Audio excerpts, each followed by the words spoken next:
চাইলে, স্বামীজি ব্যবস্থা না করলে মেয়েদের স্থান কোথায় ছিল?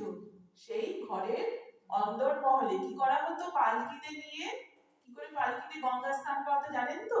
পালকি শুদ্ধ গঙ্গায় গিয়ে ডুবাতো। ওই পালকি শুদ্ধ গঙ্গায় গিয়ে ডুবিয়ে ওইটাই গঙ্গা স্নান হলো, গঙ্গা স্নান। আমাদেরও কিন্তু সেই দশায় থাকতো। এরা এসেছে ঠাকুর, ঠাকুর দেখুন এদের মানে ঠাকুর বা স্বামীজি কথা বলতে বলতে তিনজনেই চলে আসে, কারণ ইন্টার রিলেটেড। আরেকটা কথা, তিনজনেই কিন্তু প্রতিটা কাজ ওদের নীরব বিপ্লব। বিপ্লব মানে কি? আমরা বুঝি কি বিপ্লব মানে কি? যে বন্দুক চলবে, গুলি চলবে, হ্যাঁ, রক্তপাত হবে, বেশ চতুর্দিকে একটা যুদ্ধ হবে, তাহলে একটা চেঞ্জ আসবে। চেঞ্জ কিন্তু স্বামীজি বলেছেন ওইভাবে আসে না। চেঞ্জ কোথা থেকে আসতে হয়? ভেতর থেকে। মানে আমার ভেতর থেকে কোনো কিছু চেঞ্জ হলে, বা আপনার সমাজের প্রত্যেকের ভেতর থেকে যখন চেঞ্জ আসবে, তখন তো চেঞ্জ হবে। যে ঠাকুর মা স্বামীজি প্রত্যেকেই কিন্তু এই চেঞ্জ। কেমন? ঠাকুর মাকে পুজো করলেন, ধর্মের ইতিহাসে শুনেছেন সধর্মে রেখে পুজো করছেন। কেন করলেন? সেই যে মাতৃভাব, ঠাকুরের এবার মাতৃভাব, জগতে তিনি এই ভাব প্রচার করতে এসেছিলেন। তাই মাকে পুজো করে মায়ের ভেতরে যে মাতৃভাব অন্তস্থ, তাকে উদ্বোধিত করলেন। আর নিজে তখনকার দিনে বুঝতে পারছেন তো যে মেয়েদের তো স্থান একদম পায়ের নিচে। সেখানে কি করলেন? গুরু কাকে করলেন? ভৈরবী ব্রাহ্মণী মেয়ে একজন মহিলাকে গুরু করলেন। কেন? মহিলা তো শুধু মহিলা নয়, তিনি একজন অপার শক্তিপতি মহিলা। ভৈরবী ব্রাহ্মণী তো সাধারণ মানুষ ছিলেন না। তিনি ঠাকুরকে দীক্ষা দিলেন। তাহলে ভাবা যায় যে একজন পুরুষ মানুষ সেই যুগে একজন মহিলার কাছে দীক্ষা নিচ্ছে। কিন্তু এই ঘটনাগুলো ঘটেছিল এতই স্বাভাবিকভাবে, হ্যাঁ, যাতে কারোর মনে হয়নি যে বিপ্লব হচ্ছে। কিন্তু এটা ভেবে চিন্তে ভাবনা করে দেখুন, সেই সময়কার অনুযায়ী মস্ত বিপ্লব। আর আমাদের মা তো প্রতিদিনের বিপ্লব ঘটাচ্ছে, এটা আপনারাই বলতে পারবেন। জয়রাম মাটিতে রোজ দিনের বিপ্লব। এরকম দু একটা মানে কথা বলতে পারি। যে মায়ের পিতৃব্য মারা গেছে, তো মায়েরা তো ব্রাহ্মণ ছিলেন, তো সব মানে সব দেখে নিয়ে যাবেন, তো 4 জন লাগবে। তো তার মধ্যে 3 জন মনে হয় ব্রাহ্মণ, একজন ব্রাহ্মণ নয়। তো গোলাপ মা বলছে, মা ও তো শূদ্র। মা কি উত্তর দিচ্ছেন? গোলাপ শূদ্র কি? ও তো ভক্ত, ভক্তের জাত আছে। এরকম অজস্র। তারপরে সবাইকে জগদ্ধাত্রী পুজোর পরের দিন একটা থালায় এত বড়ি মেখেছেন মিষ্টি টিষ্টি দিয়ে, মা বলছে সবাই এক থালা থেকে খাও। ভাবা যায় তখনকার দিনে কি শূদ্র ছায়া মারাবে না? খাওয়া তো দূরের কথা, যদি ছায়া মারিয়ে ফেলেন বাই চান্স, চান করতে হবে। সেখানে ভাবতে পারছেন তো, ওই মা বলছেন কি এটা চিন্তা করলে ভাবা যায় না, ভাবা যায় না। তাতে মা এতটুকু সংকুচিত নন। মা কিন্তু লোক দেখানো কিছু করছেন না, বা বারবার করে বলছি বিপ্লব করবো বলে বিপ্লব করতে যাচ্ছেন না। উদারতা, মানে তাদের ভেতরে এতটাই উদার ভাব যেগুলো স্বাভাবিকভাবে আসছে। আমাদের কাজ কি? এজন্যই তারা শিখিয়ে দিচ্ছে যে ভেতরটাকে উদার করো, তাহলে উদার ভাবগুলো স্বাভাবিকভাবে আসবে, কোনো বিপ্লব করতে হবে না। তারপরে আরো অনেক ঘটনা। মেয়েদের স্কুলে পাঠাচ্ছেন। আমাদের প্রথম প্রেসিডেন্ট মাতাজি, ভারতীপাড়া মাতাজিকে উনি নিজে নার্সিং পড়তে পাঠাচ্ছেন। নার্সিং, সবার নার্স যে তাদের সেবিকাদের সবাইকেই কাজে লাগে, কিন্তু এই কিছু পারবো, হ্যাঁ, হাজার মানে চাকরির লোক খাটতে হবে, হ্যাঁ না।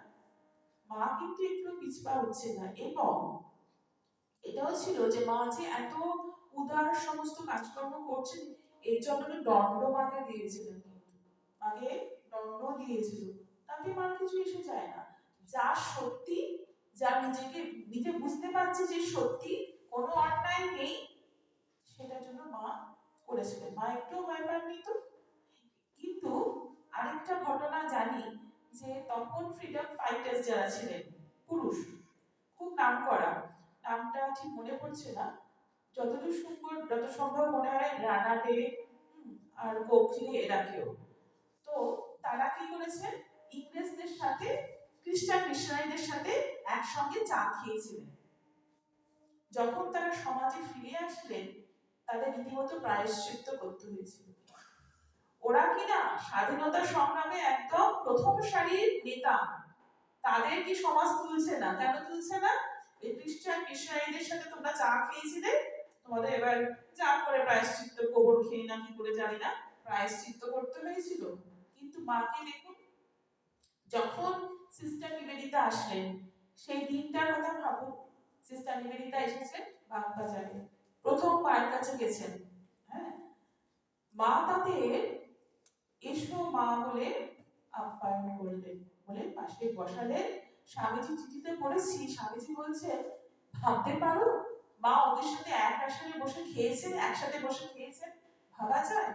যেখানে কিনা প্রথম সারির পুরুষ যারা, যাদের ভারতবর্ষ এক নামে জানে, এক ডাকে চেনে, তাদেরকে প্রায়শ্চিত্ত করতে হচ্ছে সেই সমাজে। আর এখানে মা কি করছেন? কোন রকম মনে দ্বিধাদ্বন্দ্ব নেই তো, তাদের সঙ্গে বসে এক আসরে বসে এক সঙ্গে বসে খাচ্ছে। স্বামীজি অত্যন্ত আনন্দ প্রকাশ করেছে চিঠিতে। ভাবতে পারো? এগুলো হচ্ছে বিপ্লব। এগুলোকে আর অন্য কোনো নাম দেওয়া যায় না। প্রতিনিয়ত এই বিপ্লবের ফলে জয়রাবাড়িতে সবাই জানতো ওরা ভক্ত, ওদের জাত। সেই জাতির কি ক্যারেক্টারিস্টিক্স? তাদের মধ্যে কোনো ভেদাভেদ নেই। কি সুন্দর দেখুন যে ওরা তো ভক্ত, ভক্তদের মধ্যে আর কোনো এরকম কিছু নেই। মানে এক নিমেষে সবার মনটাকে কোথায় মা তুলে দিচ্ছে, যেখানে কোনো সংকীর্ণতা থাকছে না, কোনো ভেদাভেদ থাকছে না। যদি আমাদের মনে কোনো সংকীর্ণতা বা ভেদাভেদ না থাকে, দেখবেন মনটা অনেক উদার লাগে। সেই মনে সবার আহ্বান, কোনো বিসর্জন নেই। সেই শিবজ্ঞানী জীবসেবার কথা বলছিলাম যে স্বামীজি সারা ভারত ঘুরলেন, বিদেশ গেলেন। বিদেশে গিয়ে তিনি দেখলেন যে অর্গানাইজেশন, এই যে আজকে যে আমরা আপনারা বিশাল রামকৃষ্ণ মঠ বা সারদা মঠ দেখছেন, স্বামীজি ডিজাইন, তো স্বামীজির পরিকল্পনা। এবং আগে কিন্তু স্বামীজি মেয়েদের জন্য ভেবেছিলেন, এটাও ঠিক কথা। হয়েছিল রামকৃষ্ণ মঠ আগে প্রতিষ্ঠিত হয়েছিল, কিন্তু স্বামীজির চিঠিতে আমরা পাই স্বামীজি বলছেন যে এই যে বললাম যে অর্গানাইজেশনে, উনি বলছেন আমি এখানে এসে একটা কিছুর প্রতি ভীষণ ভালোবাসায় পড়ে গেছি। সবাই বলছে কি স্বামীজি? সেটা দ্যাট ইজ অর্গানাইজেশন। মানে একা কোনো বড় কাজ করা খুব মুশকিল, যদি সংঘবদ্ধভাবে কোনো একটি কাজ করা যায় তাহলে কিন্তু সেটি খুব ভালোভাবে করা যায়। তো স্বামীজি সেরকম অর্গানাইজেশন করার প্রথম প্ল্যান করলেন, শুরু করলেন বেলুড় মঠ। তার আগেই ডিজাইন করেছিলেন সারদা মঠে। চিঠিতে লিখছেন যে এই প্রচন্ড শীতে আমি বিভিন্ন জায়গায় ঘুরে বেড়াচ্ছি, অর্থ সম্পত্তিটা দিচ্ছেন, অর্থ সংগ্রহ করছেন। কেন? মায়েদের মঠ হবে, মা আর মায়ের মেয়েরা আগে, তারপরে বাপের ছেলেরা। তো নানা কারণে মায়েদের সারদা মঠ পরে প্রতিষ্ঠিত হয়েছিল, কিন্তু ডিজাইন করা হয়েছিল সেই সময় স্বামীজি কিন্তু একইভাবে পরিকল্পনা করে গেছিলেন। তো দেশে যখন ফিরে আসলেন উনি প্রথম 1 মে 1898 স্থাপন করলেন বেলুড় মঠ। এবং আশ্চর্যভাবে সেই বছরে কিন্তু মা, স্বামীজি, রাখাল মহারাজ আরো সবাই এসে নিবেদিতা স্কুল প্রতিষ্ঠা করলেন। তখন নিবেদিতা স্কুল আমরা আমাদের মানে সারদা মঠের আন্ডারে আসেনি, তখন ছিল বেলুড় মঠের অধীনে। কিন্তু ভেবে দেখুন সেই একই বছরই কিন্তু নিবেদিতা স্কুল তো আমরা আদি মঠই ধরি, এখন তো সারদা মঠের অধীনে, এটা আমাদেরই আমরা আদি মঠ ধরি। তাহলে হিসাব মতো কিন্তু একই বছর রামকৃষ্ণ মঠ প্রতিষ্ঠা করলেন, সারদা মঠ প্রতিষ্ঠা হলো। ঠিক কথা বলছি কিনা? যদি তাদের এই প্ল্যানটাকে ধরা যায় তাহলে এইটা কিন্তু তাই হলো যে সেদিনকে পুজো করে কিন্তু মা কালী পুজোর দিন সারদা মঠ, তখন তো বলছে যে নিবেদিতা স্কুল বলছে, আর বলছে যে এখান থেকে যে মেয়েরা পড়াশোনা করবে তারা যেন আদর্শ বালিকা হয়। কি এক অমোঘ আশীর্বাদ করে গেলেন। আমার মনে হয় নারী জাতির উদ্দেশ্যে মা এই কথা বললেন যে ঠিক ঠিক শিক্ষা, ঠিক ঠিক মেয়েরা যেন আদর্শ পায়। শুধুমাত্র স্কুল প্রতিষ্ঠা নয়, স্বামীজি অন্নদান, বিদ্যাদান, ধর্মদান, এই তিনটে বড় দান। তিনি যে রামকৃষ্ণ মিশন প্রতিষ্ঠা করলেন তার মেনলি তিনটে কাজ তারা করে। অন্নদান মানে খাবার খেতে দেওয়া, যেখানে আপনারা তো জানেন যে ওদের অনেক রকম, মানে আমাদেরও রামকৃষ্ণ সারদা মিশন বা রামকৃষ্ণ মিশন, যে অন্নদানের অনেক প্রকল্প থাকে। আর বিদ্যাদান, বিদ্যাদান মানে বিভিন্ন স্কুল কলেজ প্রতিষ্ঠা করে ঠিক ঠিক মানুষ হওয়ার শিক্ষা। ঠাকুর কিন্তু বারবার করে বলেছেন যে মানুষ হতে হবে, কখনো কিন্তু বলছেন না খুব বিদ্যান হতে হবে বা কিছু। যে শিক্ষায় মানুষকে তার মনুষ্যত্ব চিনতে সাহায্য করে সেই রকম শিক্ষা। মান আর হুঁশ দুটো মিলে মানুষ, তো মানটাও থাকবে, হুঁশটাও থাকবে, সেই শিক্ষায় শিক্ষিত করার কথা। আর ধর্মদান, ধর্মদান মানে বিভিন্ন বক্তৃতা বা বিভিন্ন বই, এই তিনটের মাধ্যমে শিক্ষা দেওয়ার কথা স্বামীজি সেবাদান কথা বলছেন। আর এই যে শিবজ্ঞানী জীব সেবা, এর মানেটা কি হচ্ছে বলুন তো? এই হচ্ছে যে যাকে সেবা করছি তাকে কেন সেবা করছি? তার অন্তরে শিব আছে, তাকে আমি শিব হিসেবে সেবা করছি। তাকে সেবা করে তার কিছু উন্নতি হচ্ছে নাকি জানি না, কিন্তু আমার প্রভূত উন্নতি, আমার মধ্যে যে অন্তস্থ দেবতা আছে তিনি জাগ্রত হবেন যদি আমি শিবজ্ঞানে জীব সেবা করি।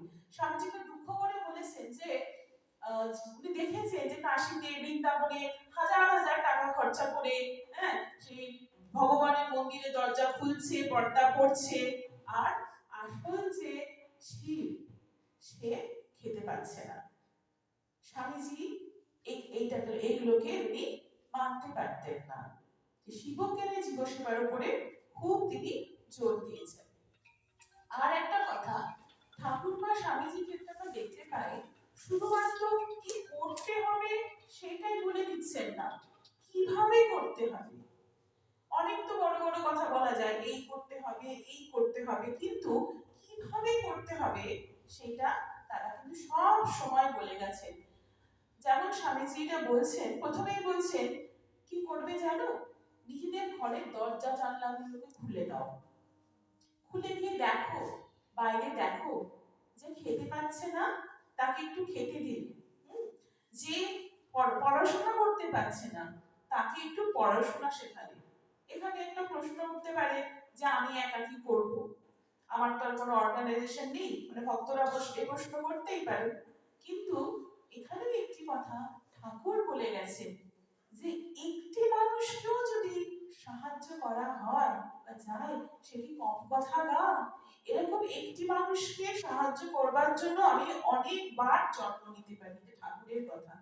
তাহলে স্বামীজির কথাটাও স্বামীজি একই কথা বলছেন কিন্তু, যে তুমি যে এত লেখাপড়া শিখেছো তা শেখাও।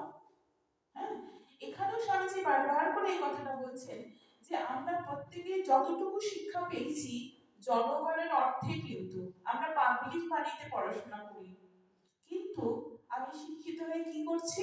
আমি সেটা ফিরিয়ে দিচ্ছি না। স্বামীজি বলছে লাইক কল হিম এ ট্রেটর, মানে আমি তাকে বিশ্বাসঘাতক বলি যে কিনা এই জনগণের টাকায় পড়াশোনা করে আর কিছু ফিরিয়ে দিচ্ছে না। তাহলে আমাদের কিরকম কর্তব্যগুলো বুঝে নিতে হবে, যে আমি যে লেখাপড়া শিখেছি তা আমি অন্যকে বুঝিয়ে দিলাম, আমার যা যদি কিছু উদ্বৃত্ত থাকে আমি লোককে দিলাম, এবং এই যে করছি এটা শিবজ্ঞানে জীবসেবা। এবার প্রশ্ন উঠতে পারে আমি শিবজ্ঞানে জীবসেবার না আমি এমনি করবো। এমনি যদি করা হয় তাহলে কিন্তু যে করবে তারই বিপদ। কি বিপদ? এর সঙ্গে চলে আসে অহংকার, অভিমান। মানে আমি যদি ভাবি আমি সেই শিবকে সেবা করছি, তাহলে আমার মনে কি আসবে? আমার মনে দীনভাব আসবে, আমার মনে কিন্তু কখনো অহংকার আসবে না। যদি মনে করি না আমি রোজগার করছি, আমি কাউকে দিচ্ছি, তাহলে কিন্তু অহংকার, অভিমান। আর অহংকার, অভিমান নিয়ে কেউ শান্তিতে থাকতে পারে না। যার মনে উদয় হয় তারই অশান্তি। এবার স্বামীজি